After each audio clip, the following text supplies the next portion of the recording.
mambo ndiri ndega. Gloria, Baba ndiri ndega. Uzana mambo Handigone. Gloria, Baba ndiri ndega, mambo ndiri ndega. Baba ndiri ndega, ini Handigone. Saka Ndiyambutse iwo zvenyika ino mambo. Uzana wedenga Baba ndiri ndega, ini Handigone.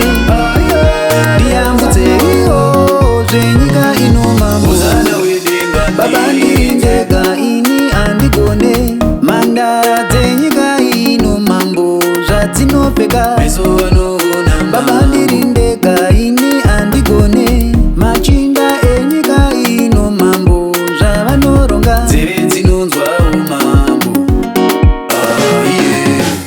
Iyo pfuma yenyika ino mambo ndinoida.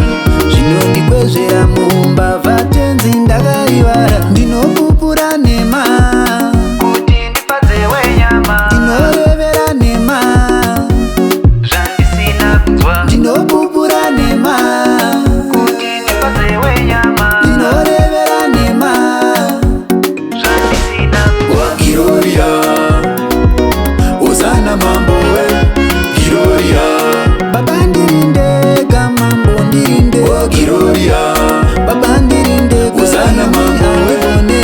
Gloria, Baba ndiri ndega, mambo ndiri ndega.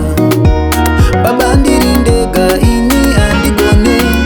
Saka Ndiyambutse iwo zvenyika ino mambo. Uzana wedenga Baba ndiri ndega, ini Handigone. Ndiyambutse iwo zvenyika ino mambo. Uzana wedenga Baba ndiri ndega, ini Handigone. Dzimwe nguva ndinotuka, ndinozora, ndinodzikisira.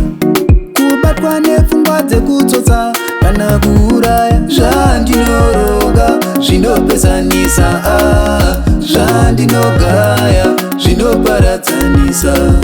Zvandinoronga zvinopesanisa, zvandinogaya